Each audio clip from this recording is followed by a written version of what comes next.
One of my all-time favorites is jerk spice, which is a spicy Jamaican mix and includes red and black pepper, allspice, cinnamon, thyme.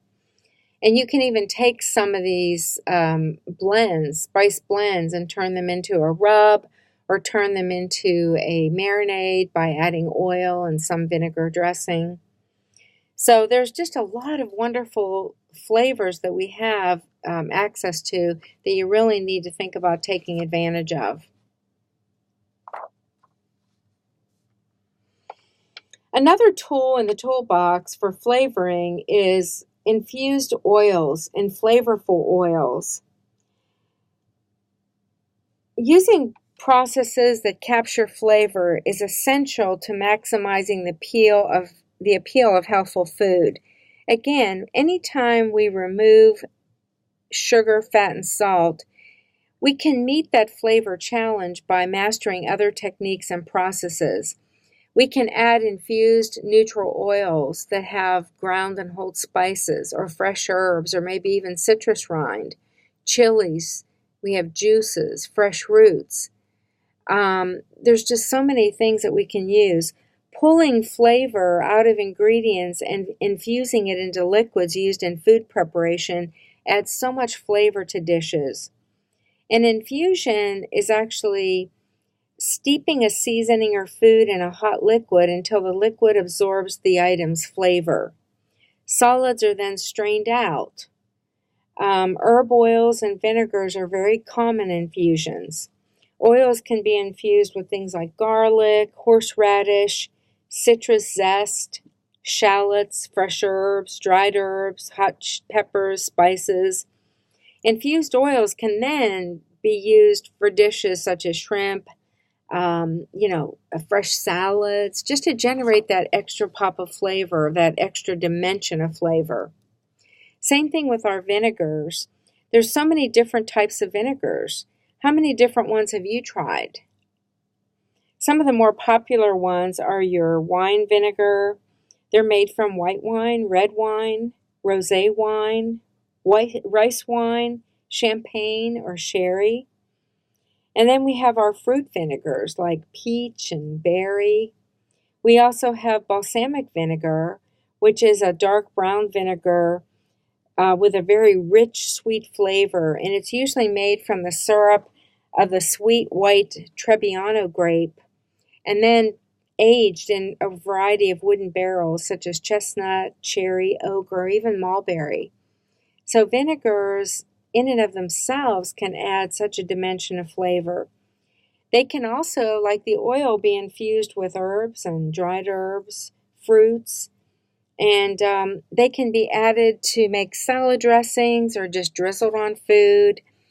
Just a small amount of infused oil or vinegar sprinkled over vegetables can just be, have a great flavor impact. So again, a lot of different things that we have available to add that wonderful flavor when we're removing a lot of the sugar, fat, and salt to make the food go from, less healthy to a lot more balanced. Another wonderful thing that we have is reductions or reduced liquids. It really helps to intensify the flavor. We also have glazes. Glazes are when you take a stock and you reduce it, and it also has more of a thick gelatinous consistency with a really intense flavor. So what can be reduced? You can reduce fruit juices, vegetable juices, stocks, broths, wine, spirits, and even vinegar can be reduced. And what it does is it just enhances flavor by making a more concentrated product. Reductions include balsamic vinegar, Cabernet, raspberry Riesling, port, apple cider, pomegranate molasses. All those things are reductions and delicious to add to a lot of different food. Okay, another wonderful thing that we have and in our toolbox to flavor food is what I call aromatic vegetables. Think about onions, celery, carrots, shallots. You have your green onions. You have leeks. There's so many different aromatic vegetables. And then there's mirepoix, which is chopped onions and celery and carrots, which is a classic French flavor base. And it's used for, flavoring stocks, sauces, soups, and other food preparations. And then we have sofrito, which is a flavor base from Italy that can include things like chopped onion and garlic, or sometimes the same ingredients as the mirepoix, but cooked in oil. So a lot of things can flavor food just by being a wonderful ingredient. And then and how you cook that aromatic vegetable can also enhance the flavor of food greatly. Now, another thing to consider is how flavors are imparted by cooking methods. Raw food is going to taste totally different when cooked, and the flavor can vary according to the cooking technique. Compare the taste of a raw onion with one that's been sautéed or caramelized. Or even take that same onion and grill it on the grill and have a little bit of the, brown grilling marks. It's going to really taste so much different than if you crunch into a raw onion. Does a hot smoked chicken breast taste different than one that's poached, sautéed, or grilled? Absolutely. Think about how simply toasting nuts changes and intensifies the flavor, depending on how it's used. So again, many flavors can be developed just through proper execution of varying cooking techniques, often without adding any extra calories or fat or salt. So, here we talk about grilled vegetables, roast cut vegetables in oil in a hot oven, like a 425 degree oven. And then think about how dried vegetables taste. If you sun-dried tomatoes at varying levels of dryness, they can pack a big punch of flavor. And then also taking cooked vegetables and pureeing them can really help, create an additional flavor. So again, it's not just about herbs and spices and aromatic vegetables, but it's all about, different cooking methods that can also create flavor. We also have citrus fruit. Zest is the colored outer skin of citrus fruit that contains the flavorful oils. They can be grated and used in baking and cooking. And I like to use a very sharp grater to get that rind. You want to avoid getting the white pith because that's really the bitter part. To get the best pop of flavor, you're going to want to use only the zest. And that brings the point to, if you're doing that using fresh fruits, you definitely want to be sure that you're scrubbing the fruit before you zest it, to get rid of any pesticides that are on that fruit. You can also use citrus fruit as a reduction, like I mentioned before. Reducing the juice from 2 cups down to 1/4 of a cup is going to give you a real concentrated pop of flavor.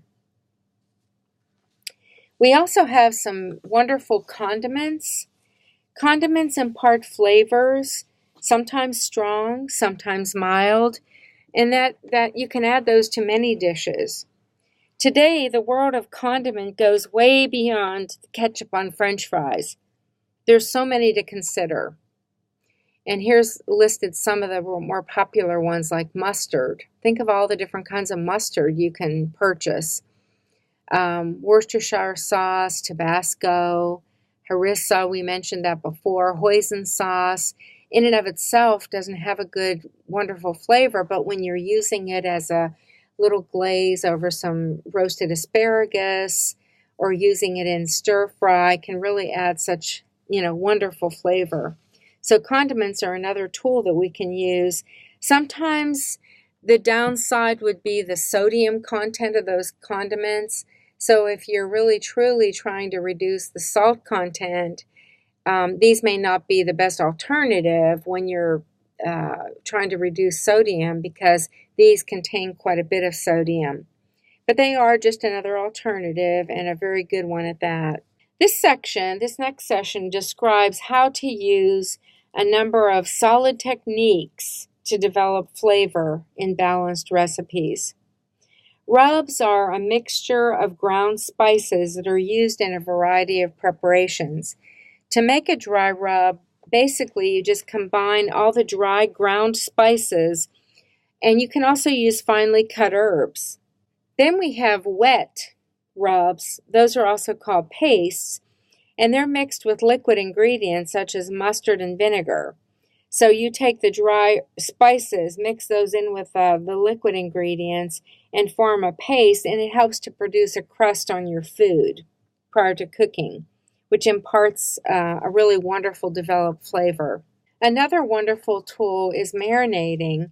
Marinade is a seasoned liquid used before cooking to not only flavor and moisten food, but also can be used to break down the tough meat or poultry, so to tenderize. And it's usually with the foundation of an acidic ingredient. So to make a marinade, it's generally oil, some acidic ingredient, and that also can include things like wine, vinegar, citrus, tomato juice, and surprisingly to a lot of people, yogurt. The amount of acidity in yogurt can help to really tenderize meat, such as Mediterranean cooking. So, marinades are another tool that we can use for balanced preparation that really adds a lot of flavor to our food. Some other techniques that are of importance to talk about are things like reductions, which we talked about, and basically that's just taking the liquid and boiling or simmering it down to a smaller volume. Searing means that you're exposing the surfaces of the protein to a really high heat in a hot pan with little or no oil. You can also do it in a very hot oven. Searing is done to give color and to produce a very distinct flavor. For instance, when you go to a really fine steakhouse, and we have a number of those here in the Dallas area, they actually sear the steak on a grill, actually, that's about 900 to 1,000 degrees Fahrenheit. So that high searing for a short period of time really produces wonderful color, a little crispness, and also produces that wonderful flavor that we all love. Pureeing is actually mashing or straining food into a smooth pulp. Pureeing vegetables or starchy foods is commonly done as a way to thicken soups and stews and sauces. So for instance, if you're really wanting to try to thicken a soup without using a lot of fat, like in a roux, you can actually take your immersion blender and blend, even root vegetables to create a cream-like soup that has no cream in it. Although the food processor is useful for this process, you can also use immersion blenders and high-speed table blenders. They can help make the product very smooth and to a silky texture. Another preparation technique that we've mentioned already, but it's worth reviewing again, is caramelizing. Caramelizing is browning. It's you use a light spray of fat or just a little bit of fat in a pan to help seal in the flavor of the mirepoix, and it adds flavor and character to your dish. So you can caramelize onion and garlic and different spice blends, and it's low and slow. So what happens is the transformation of sugar in the product results in a very rich aroma, color, and taste.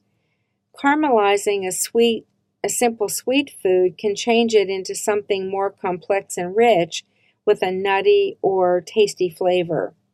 Browning onions is probably the best example of caramelization. They're sautéed and browned, and they're so much more fragrant and sweeter than raw. So you can take one ingredient, and just by preparing it differently, you can add so much flavor. The Maillard reaction occurs when heat is applied to a food that contains both carbs and protein. This reaction is identified by the browning and development of flavor. And I want to give you an example of a Maillard reaction, and that's when you're actually roasting meat.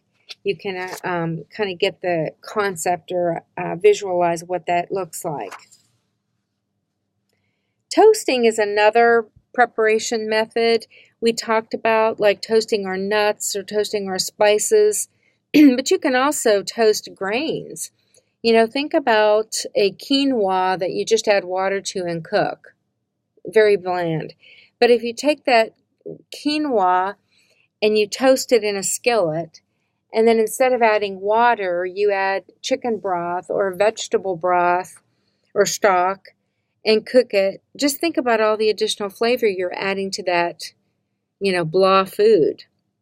So the thing to remember about toasting, though, it does have to be done before the cooking process begins. So you always want to toast first. And then, of course, smoking.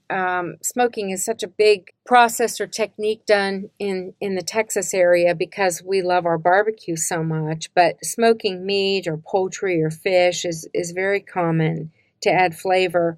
And it can be used to complement the taste of, any protein source. Different woods are used for different proteins. If you soak the hardwoods in water for 30 or 40 minutes, it also helps to allow the wood to smolder and not brown, so it gives you a good flavor. So there's a lot of things to think about here. Deglazing is adding liquid to a hot pan that's used in making sauces and meat dishes. And after you cook your meat, any of those brown bits that are sticking to the bottom of the pan are actually scraped up with the liquid that you add, and it really generates all the flavor and also wonderful color. So never throw that out. Never throw up those scrapings. It's always best to deglaze the pan with a little liquid, and it just, adds that flavor back into whatever you're preparing. The next few slides are really just going to show us a visual of what we've been talking about, like searing. Searing meat in a very high skillet. In this picture, they've added some peppercorns to the steak, and they're actually searing it using some thyme and, infusing the flavor that way. I mean, you can almost get the sensation of what that's smelling like just by looking at it. It's a wonderful picture. And then we have our pureeing, which, again, can take a vegetable and puree it into a wonderful silky texture that can really add some flavor and enhance the thickening of soups and stews, etc. You can also, do the pureeing method of preparing food when you're dealing with maybe a client who has swallowing issues. So there's a lot of different things you can do. I love to puree some fresh fruit like berries, raspberries, blueberries, blackberries, and you can use a little bit of orange juice or some liquid when you're pureeing using an immersion blender, and you can drizzle that wonderful berry juice over pancakes or waffles or maybe even some cheesecake. Here's a wonderful picture of deglazing. So you take all the little brown bits at the bottom of the pan and you add your wine or liquid and just kind of, scrape the pan to get all those wonderful bits of flavor up into your whatever dish you're preparing.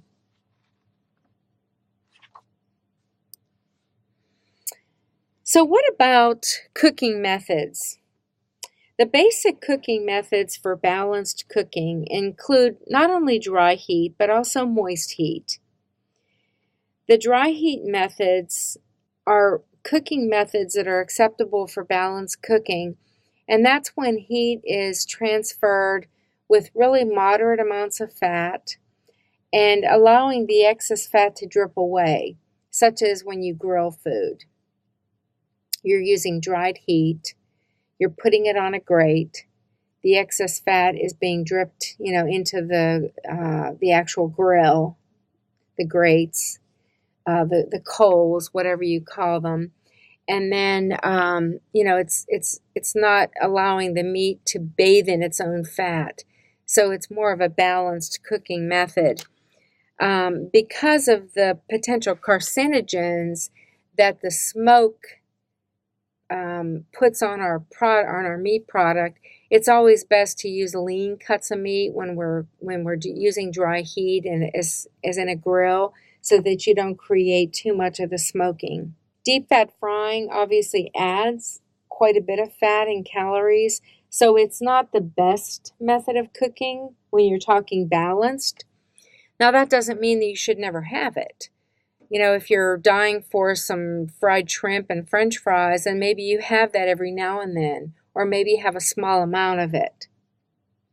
And then, of course, our moist heat cooking involves a water-based liquid as the vehicle of heat transfer, and it's often used with, secondary tougher cuts of meat and poultry, like, for instance, a pork shoulder. You can put a pork shoulder in a crock pot or slow cooker and add some liquid and cook that all day, and that moist heat is going to add flavor. And but you're also going to, cook it long and slow, so it's going to be very tender and break down the tough meat. It may not add the same kind of flavor that you get from browning and deglazing. So what I suggest sometimes is to actually brown the meat before you put it in the slow cooker, and that way you're generating some extra flavor. So what are some of the cooking methods? We have sautéing and dry sautéing. Sautéing is a cooking method where you can use nonstick pans or regular pans, use a small amount of healthy oils. And then if you're wanting to add, butter, for instance, which is higher in saturated fat, you can top off your end product with a little bit of butter. Cooking foods in a single portion or small pieces very quickly on high heat with a small amount of fat, and that's what we mean by sautéing. Dry sautéing is heating a nonstick pan, spraying it with a little bit of vegetable cooking spray, or even using regular oil and just wiping out the excess with a paper towel. You want to heat the pan and then add the food, and it's just another, method of generating flavor. If browning isn't so important to you, you can also simmer the ingredient in a small amount of liquid to bring out the flavor. So there's two methods of generating flavor. Another one would be to stir fry. I love stir frying. It's really such a great method of balanced cooking. The hardest part is getting everything ready, the mise en place, getting everything chopped and all your ingredients gathered, because once you're cooking, it just takes no time at all. So first you want to coat your cooking surface with a thin layer of oil, and peanut oil works best because of the wonderful smoke point. It also has a strong flavor, so you don't have to use a lot of it. But you have all your ingredients ready, you preheat your pan, and you want to cook the foods that require the longest cooking time first. And then you want to stir your food very rapidly during cooking. But the important thing is don't overfill the pan, because if you crowd the food, you're not going to get the wonderful sear. You're going to get food steaming, and then you're not going to get the flavor. So stir frying is an Asian cooking method involving a quick saute over very high heat. And you can sometimes throw in a flavored sauce that just really ends, it's added in the end to just blend all the flavors together. Sesame oil is many times used at the end of the cooking just for a hint of flavor, and you use a very little bit. Here's a picture of our stir fry. For the purposes of a really good sear, this has way too much food in it. But needless to say, stir-fry cooking is very easy. It's very healthful. You can take a small amount of meat and make it look like a lot because you're including a lot of vegetables. Then serve it with, instead of white rice, you can use brown rice or quinoa, which many of the Asian restaurants are doing these days. So stir-frying is a very, very healthy alternative as a cooking method. Roasting is cooking with heated, dry air, such as in the oven. Roasting is wonderful. When I was a kid, Mom always boiled vegetables, so they looked horrible and they tasted very sulfuric. Now we use a lot of roasting in terms of cooking vegetables, and you can add a whole lot of flavor. Just even a little hint of salt and pepper, roasting cut up vegetables on a high oven, like 425, and then toss them in a couple times in between the cooking, can really generate a whole lot of flavor and really turn people on to vegetables. But you can roast anything. But I think roasting vegetables is a good way to train people to enjoy them more. There's so many tips in our textbook that I hope that you can take advantage of when it comes to these cooking methods. Au jus gives additional flavor. There's a lot of ways that you can use the juice left over from the cooking process. You can remove the fat. You can add vegetables. You can stir it into other ingredients to create more flavor. You can thicken it with a cornstarch slurry to use it as more of a sauce or a gravy. Also, pan smoking has become really popular. Smoke roasting, also called pan smoking, is done on top of the stove. And that really works better when you have smaller, tender items like chicken breast or fish fillets. And what you do is you put soaked wood chips in the bottom of a roasting pan that's lined with foil. And then you place your seasoned food on a rack inside the pan. And then you place the rack over the wood and cover the pan and keep it covered until the food has a desired smoky flavor. And you can even complete the process in your oven. But pan smoking is another way to generate a lot of flavor. There's also a lot of different sauces that we can use for roasting, for broiling, and even when you grill food. We're going to cover these again in Chapter 10, so I don't want to spend a lot of time on them. But there's just some wonderful ways to utilize fruits and vegetables to create flavor and interest in your dishes. There's also grilling and broiling. Grilling is cooking on an open grid over a heat source, and broiling is cooking with a radiant heat from above. Grilling is cooking meat, poultry, vegetables, seafood at high temperatures. And the main thing is you want to be sure that when you're cooking something very tender like fish, it's going to fall apart, so you might want to have a grill pan.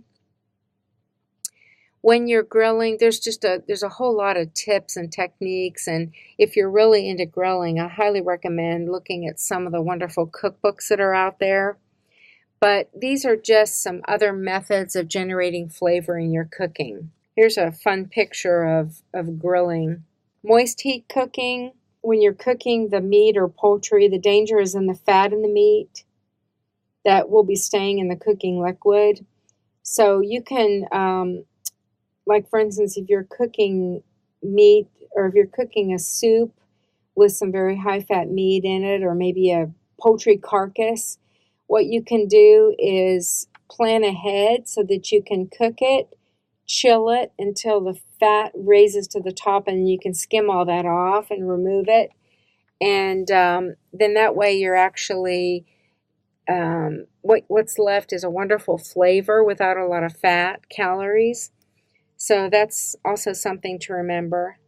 Steaming and poaching are other methods of cooking that generally, are very healthy. May not be the most flavorful, but there's ways of adding flavor through the use of herbs and spices and a lot of citrus. But steaming is when you're cooking by direct contact with steam.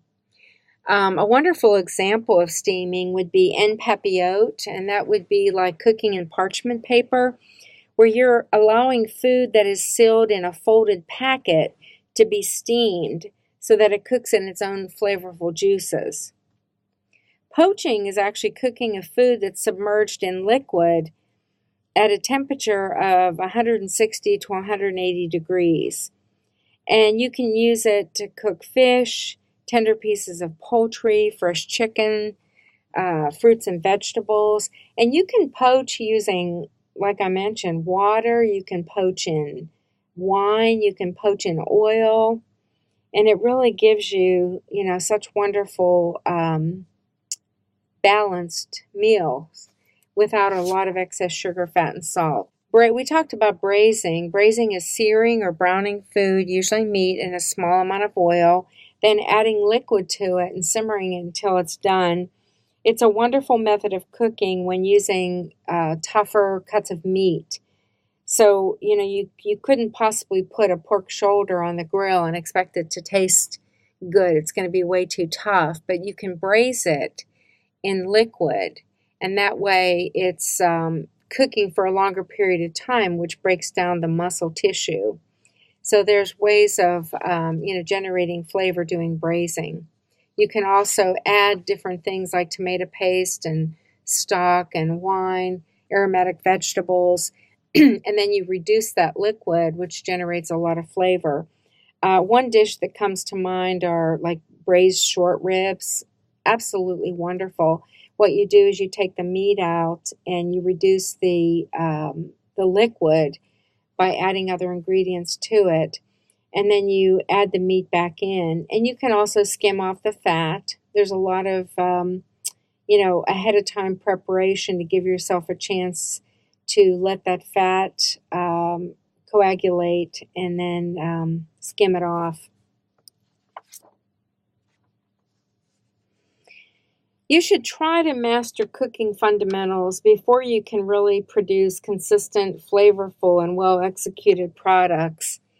As you can see, there's so many choices for building flavor in balanced dishes that may seem overwhelming when we're just talking about it. But to become comfortable and proficient with using these ingredients, you should really incorporate them into your everyday style of cooking.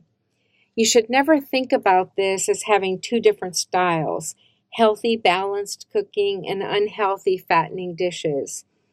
You can really, with practice, you can build flavor like any cooking method, and incorporate this into your everyday. Now, when you want to use a rich sauce, or if you feel like a fried dish, you can certainly incorporate those into balanced cooking, looking at how often you cook it and how much of it that you're eating. And always balance out, let's say, a fried dish with maybe some roasted or steamed or, lightly sauteed vegetables. Flavor building, like any cooking method, just takes practice, and it takes a whole lot more than just talking about it in a slide. The creations that you discover can become your future menu items. Good nutrition is all about balance, portion control, and number one, quality ingredients. Preparing foods that reduce fat, salt, and sugar do not have to be boring, and I hope this presentation today really helped, drive that point home. The American palate has grown so much bolder over the years. Today's recipes have so much more intense flavored ingredients, spices, herbs, and recipes than when you look at the cookbooks of 25 years ago. More bold ethnic flavors such as hot and spicy, sweet and sour have been an important trend for probably the last decade. Flavor and healthful cooking are clearly bound together. Consumers have already started to transition away from low-calorie, low-fat foods and moving in the direction of fresh, less processed foods with a really good emphasis on flavor. Their traditional indulgence categories from years past will generally transform into more complex comfort experiences that are driven by higher quality ingredients and flavors. Will you be ready? This concludes our chapter on building flavor. Next, on to balanced baking. I want you to participate in the discussion board on balanced baking. These next few slides cover some of the information in the book that can be a springboard to the discussion. First, it's important to review the functions of basic baking ingredients. What does flour do, and what do eggs do, and fats and sugar? Flour provides the gluten, which is the protein and structure. Bread flour has the most protein, and cake flour has a lot less gluten. Eggs are high in protein, so they give structure. They contribute flavor, color, and tenderness. And then we have fats, which provide moisture and help give baked goods their tender crumb. Without sugar, we wouldn't have the sweetness. And sugar also helps to keep baked goods moist and tender. So knowing the basics will allow you to create more balanced and healthy baking. There's many good tips that I'd like for you to review on your own and add to the discussion on the discussion board. So I want you to take time to review this section and really understand the things that you can do to create more balanced baking. There's always the concept of bake the way you always do and then just eat less of it or have it less often. And that's another concept that I like to promote because many things just don't taste the same when you alter the ingredients in a baked good. So eating it less often or having a smaller amount is not a bad option to reduce sugar, fat, and salt. But if you're looking to specifically reduce fat or saturated fat, you can always use oil instead of solid fats. Now, oils can't always be a substitute, especially when creaming is essential to the leavening of an agent or a recipe. But you can reduce the amount of fat, or you can use lower fat dairy products. There's a lot of different things that I want you to read about. And then also using fruit purees can substitute for some of the fat, like prune puree or applesauce is very, very common. Mashed bananas. Same thing if you're trying to reduce sugar, you can use those same fruit ideas, or maybe even just reduce the amount of sugar that a recipe calls for by 10%. You can also make up for sugar by using low-fat dairy products, or maybe use those aromatic spices that are going to amp up the sugar sensation. Or maybe you're going to add some dried fruit to the mix, which doesn't necessarily take away calories, but it's going to give you a lot more nutrients and also fiber. When you think about it, desserts or baked goods generally don't have a lot of fiber, so that way you're adding fiber by adding nuts and some dried fruit. So there's a lot of tips here that I want you to take advantage of, and also refer to the chart on page 257 that talks about baking substitutions. So that concludes our Chapter 8 on building flavor and balanced baking. I hope you're up for the challenge, and I wish you well in learning some new techniques. Thank you.